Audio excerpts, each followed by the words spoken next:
Hi, it's Joe, and I'm here today with Connie Walkershaw, great clothing designer, sewist, Sewing teacher. and sewing teacher. Yeah. Where do you teach? In West Portal. I have a little shop there where I teach What's it children called? and adults. It's called Sew, just to confuse everyone. Sew, S-O? S-E-W. S-E-W, Yeah. on West Portal here in San Francisco. I've known Connie for I don't know how many years. We're not 20, we're not talking about that. No. Not 25 for a long time. Yeah. Because Connie's also a sax player and a musician. We've played music together Yes, before. we have. And we're both in the town here sewing in San Francisco.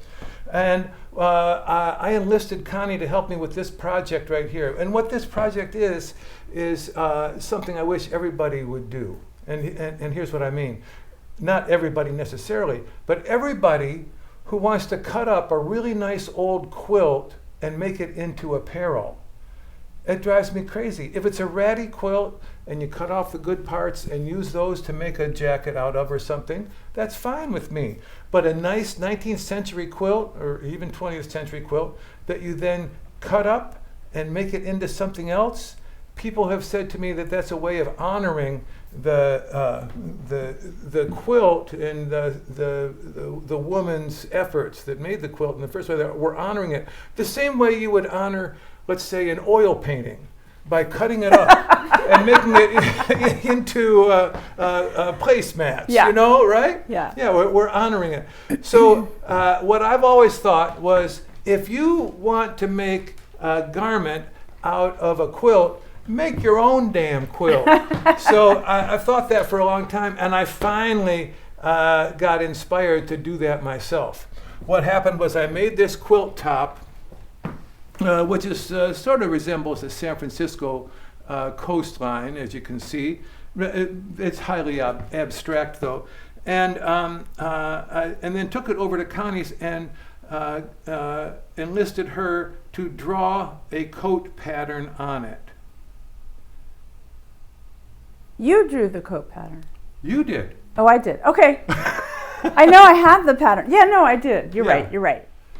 Here you can see the coat pattern that Connie drew on there. What am I looking at? That's the back. Uh-huh. And you stitched the outline after I drew it. That's right. Yeah. And so here's you Armhole, shoulder, Yeah. side seam.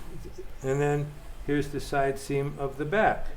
Right down here is the facing, one of the facings. Ah. We have. Oh, good. And then up above the back there is the side panel.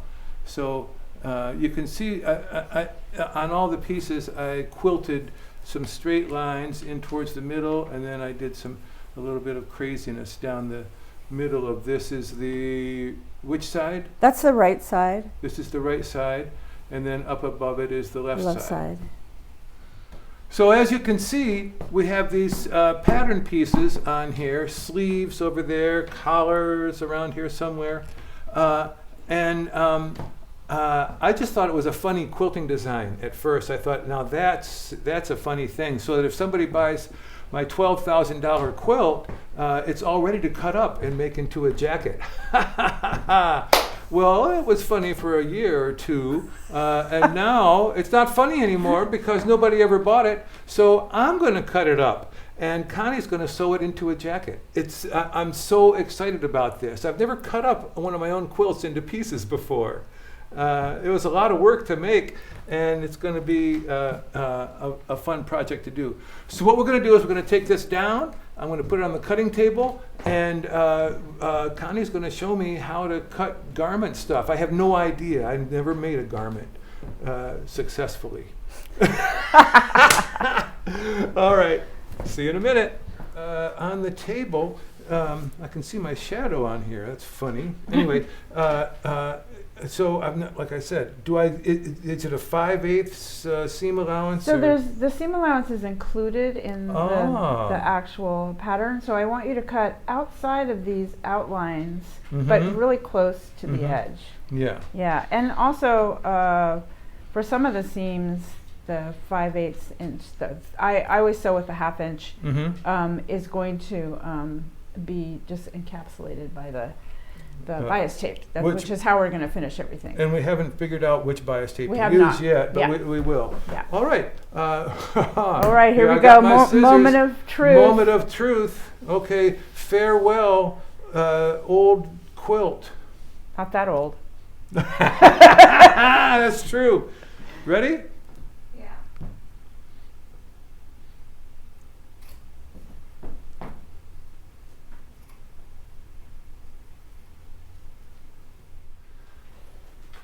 Also, this is a fancy coat, so Yeah. yeah. And here's the backing. See, it has that nice Yeah, it's gorgeous. ginkgo leaf design on it, and then That's the inside. The inside will be that. All right.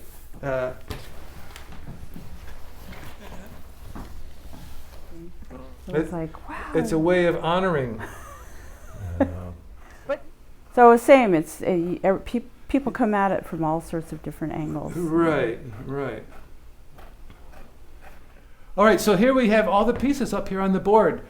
Here's the back of the jacket. It doesn't look too big. I think it's going to be a relatively small jacket.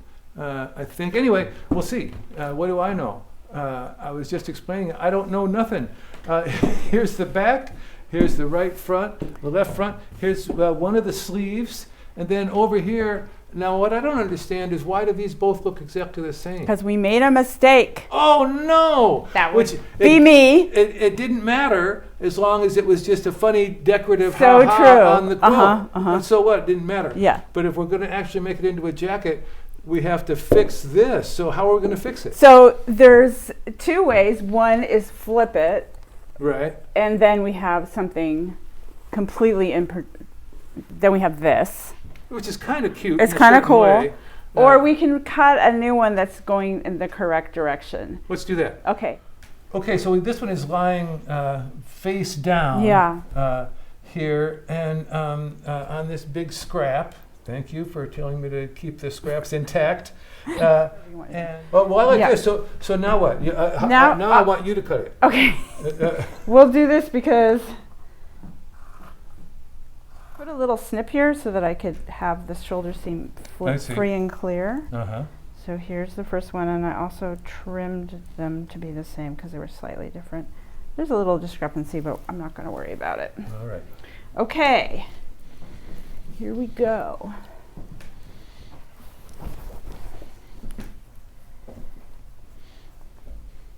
About a 1/2 inch.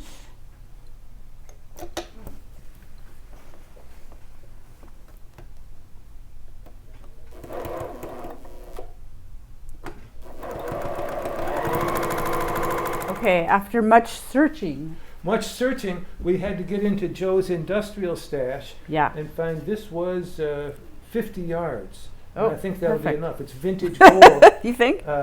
It's It's I like perfect. The color. It's kind of a caramely mustardy German mustard. Okay. Okay, we're ready Just to roll. It's double fold. All right, I'm gonna get out. I'm gonna go away and start putting the other bias tapes away. And then I gotta make sure that the iron is on when we need that.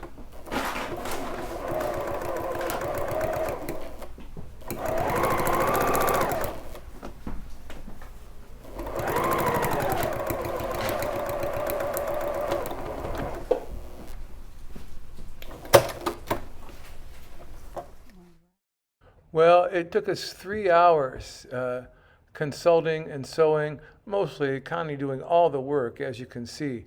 I mean, there was many decisions to be made along the way. Once we figured out what kind of bias tape, then there was a few other questions like we were just talking about, which parts to sew down, which parts to leave, and things like that. But it really went very, very smooth, not very much unsewing, which is, you know, part of the process is unsewing. There was not very much of that at all.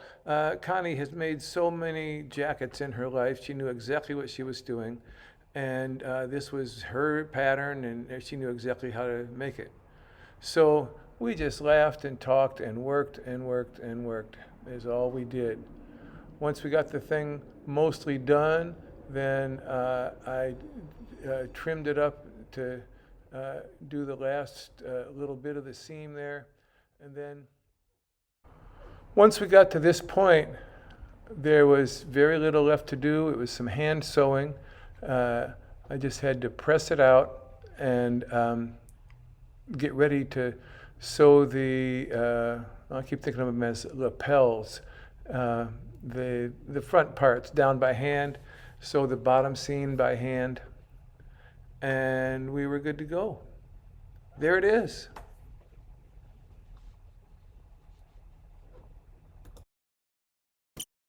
Yes, go, go, go. All right. So Little hand sewing still needs to be done. I'm going to tack this, inside of this down. Mm-hmm. I'm going to finish at the bottom and maybe even shorten the sleeves. But here is,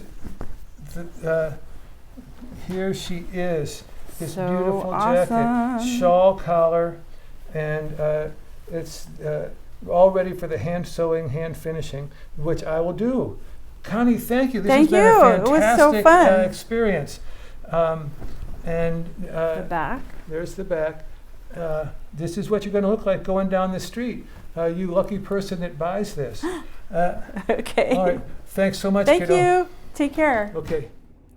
And here's my wife, Carol LeMaitre, modeling the jacket for me. The jacket came out so nice that it defeated its own satirical purpose. I'll be curious to see where it ends up.